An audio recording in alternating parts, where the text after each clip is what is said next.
welcome to HRTV Small Talk. I'm Sabrina. Hi, and I'm Xieli. Let's start off with our first story, which is what happens when your employees are too afraid to speak up. Although we all know it's part of the Asian culture to sometimes turn a blind eye to things, silence in the workplace can have disastrous results if employees are not empowered to bring up issues. Yeah, exactly. So the chief HR officer at the CPF board actually said that when you're even listening to your employees, it's twice as important. So he said, if people don't dare to speak up or bring up their problems, they actually consider, it will mean that they consider the workplace to be an unsafe environment. So that's something that we, of course, want to avoid. So I reckon most of the time people are afraid to bring up issues because they're afraid, like you said, Asian culture of losing face, or they just wait for someone else to bring up the topic.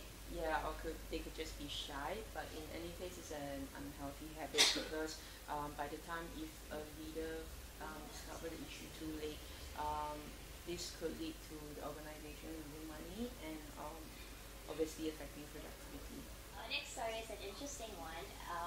It's actually about work spouses. So when do you draw the line? A work spouse is, for people who don't know, is someone who you share a relationship with at work, where you confide with and you interact with. So I think the tricky thing comes when you have to balance your relationship and make sure it doesn't affect your real life partner. Yeah, because if the work spouse can easily influence your eating habits, your shopping purchases, and even somehow might influence your work position.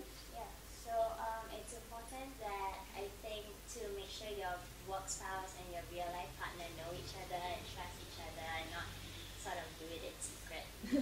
You make it sound so dirty. So scandalous. But what makes a good work spouse? Maybe our readers would like to chip in with their comments.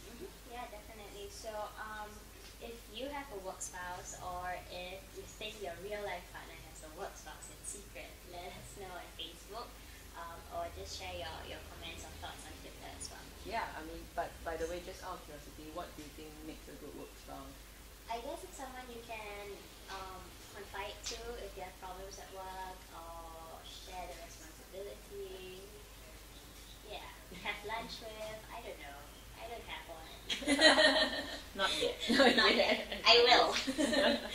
So I used to have one. Oh really? How was it? Was it awkward? No.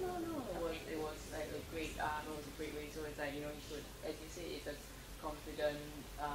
You can confide in, and you can share like your troubles at work, or you can share your joy. It's just good to know that there's someone there. Just like in real life, it's always good to have to have friends around you. So just likewise at work. Yeah, that's a good point. Okay, so our next story is about family-run businesses. I attended an event that had a panel discussion with a few of the bigger family-run businesses in Singapore, and they shared with me the secret to how you make it work. So apparently the trick is to not have more than one family member on your management team. This is the case for Yakun Kaya, of course we all know and love, and also Sci-Flag Engineering. So so I think that really helps, make sure that interests don't clash and whatnot. Yeah, true. I think one of the interesting thing was that the executive channel Yakun said that if his son is capable, then he would take over the company. Otherwise, then they can always hire an outsider to run the business. Yeah, so I think that's important. Even though you're like an uncle or cousin or son, if you don't have the capabilities, I think it's always best to think about the business also and then hire external talent where you need. Yeah, true. So our last story is a bizarre HR. It seems that most top CEOs have one thing in common, and that is the name Peter. Or Deborah. Or Deborah. Or Sorry, Caroline. Deborah. Yeah, so LinkedIn came out with a new study or a report that they claim, these are the names of all the top CEOs like Jack and Howard, but I don't know, I don't see a link. What do you think?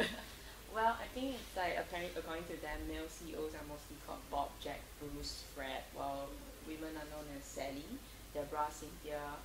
Apparently when you have a single syllables name, it means that you're friendly and open and that you can relate to the ground, to your employees. Right. Whereas because women with a longer name tend to portray a professional image. Okay, that's interesting. I don't know, would you change your name, like would you cut short your name to be more approachable and on the ground?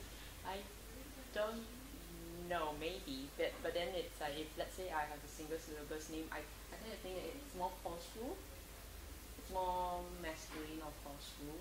So I think, yeah, maybe I'll have a longer name. I don't know. To visit our blog where we have all the old videos. And speaking of which, there is a video there of my visit to Changi Prison. Don't worry, I'm still criminal record free. But I attended the Yellow Ribbon Culinary Cooking Competition. So the Yellow Ribbon Culinary Cooking Competition. So they had three groups of inmates they had like a cooking competition, and it was really interesting and an eye-opening experience for me. So you can check out that video on our blog as well. Okay. So besides finding out her harrowing prison experience, it's like we have our new issue out. Yes, there we go, with Angela from 3M on the cover. So it's a very interesting article, and of course an interesting magazine. So if you haven't gotten it yet, hopefully it's on the way to you. Okay, yeah, and that's it, and we'll see you next week. Bye.